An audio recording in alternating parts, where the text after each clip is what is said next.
بسم اللہ الرحمن الرحیم۔ السلام علیکم ورحمۃ اللہ وبرکاتہ۔ اللہ تعالیٰ قرآن مجید کے اندر کیا فرماتا ہے؟ یا ایھا الذین آمنوا استعینوا بالصبر والصلاۃ، اے ایمان والو ایمان لاؤ ایسا جیسے محمد صلی اللہ تعالی وسلم لائے، اور نماز کو قائم کرو اور اپنے وقت پر زکوٰۃ ادا کرو۔ اور اللہ تعالیٰ کہہ رہا ہے کہ صبر سے تمہیں کام لینا ہے۔ وہ صبر کا مطلب یعنی روکنا، یعنی جو بھی تمہارے مصیبت آ جائے تو اس کو ہمیں برداشت کرنا ہے، یہ نہیں وبال مچانا کہ اللہ تعالیٰ نے مجھے ایسا کر دیا ویسا کر دیا، نہیں، یہ اللہ تعالیٰ کو یہ پسند نہیں ہے۔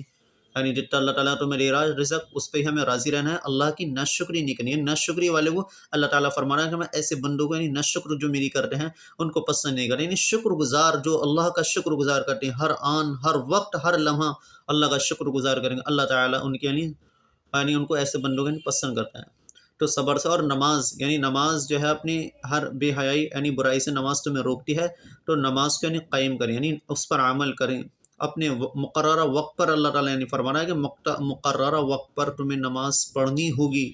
یعنی یہ کس کا حکم ہے؟ یعنی اللہ کا حکم ہے، ہمیں ماننا پڑے گا بھائی اپنے وقت پر، یعنی نماز کو یعنی قائم کرنا پڑے گا۔ تو بھائی نماز یعنی ایک اللہ کی طرف یعنی جوڑتی ہے، اللہ سے یاری کراتی ہے، نماز سے اللہ تعالیٰ سے یعنی بات چیت ہوتی ہے اور ریلیکس ہو جاتا ہے انسان۔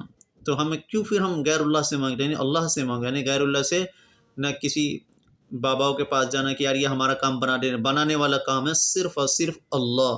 صرف اور صرف یا اللہ کا نعرہ لگاؤ نا، تم کیا ہو نا اپنی زبان سے کیوں نہیں کہہ رہے تم اللہ کو سچے دل سے یعنی مانتے ہو، تو کہو کہ لا الہ الا اللہ محمد الرسول اللہ، اللہ کے سوا کوئی معبود نہیں، محمد صلی اللہ علیہ وسلم اللہ کے سچے رسول ہیں۔ تو یقین، یعنی یقین طور سے تم ایمان لانا کہ اللہ تعالیٰ ہے کہ اور محمد صلی اللہ علیہ وسلم اللہ کے سچے رسول ہیں۔ صرف اور صرف کہہ دو نعرہ لگا یا اللہ، کہ اللہ کے سوا تمہاری کوئی مدد کرنے نہیں آ سکتا، وہ یکتا ہے اور القدوس الملک، قل هو اللہ احد اللہ الصمد لم یلد ولم یولد ولم یکن له کفوا احد۔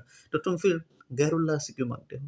پھر ان کے پاس کیوں کہتے ہو کہ میں ان کے پاس چلے جاؤں، یہ میرا کام بنا دیں؟ کوئی تمہارا کام نہیں بنا سکتا، کہ صرف 2 رکعت نماز نفل پڑھو، صلاۃ التوبہ پڑھو، اللہ سے مانگو، صلاۃ الحجات پڑھو، اللہ سے مانگو، اللہ سے یاری کرو، دوستی کرو، صرف اور صرف تمہارا رب یعنی تمہاری مدد کرنا، اور کوئی نہیں آ سکتا یعنی تمہاری مدد، کہ فلاں صاحب ہمارا یہ کام کرنا، یہ بنا، کوئی نہیں بنا سکتا۔ کوئی نفسی کا عالم ہو کہ میدان محشر میں نہ باپ ماں بھائی بہن سب کہیں گے ہم تمہیں جانتے تھے پہچانتے تھے، مگر وہاں پر تم سے جو ہے نا بھاگیں گے کہ بھائی، وہ کہیں گے میں تمہارا کام نہیں کر سکتا۔ آج جو تم اچھا عمل کرو گے وہ تمہارے کام آئیں گے، اور تم یعنی گناہوں سے ہر چیز سے تم بچو گے، تو بھائی یہ تمہارے اس میں فائدہ ہے نہیں۔ یعنی تم اپنا آپ کو دھوکے میں مت ڈالو، تم یعنی اللہ کو دھوکے میں نہیں ڈال سکتے۔ انسان سوچ رہا ہے کہ میں ایسا کر لوں، منمانی کر لوں، ایسی زندگی گزار لوں، نہیں، ہمیں اللہ اور رسول صلی اللہ علیہ وسلم والی زندگی گزارنی پڑے گی کہ اللہ ہی ہے، اور اللہ تعالیٰ وعدہ خلاف، انک لا تخلف المیعاد، اللہ تعالیٰ وعدہ خلاف نہیں کرتا، ہر چیز سے پاک ہے۔ ان اللہ سمیع علیم، اللہ بے شک اللہ تعالیٰ جاننے والا اور سننے والا ہے۔ وآخر دعوانا الحمد للہ رب العالمین۔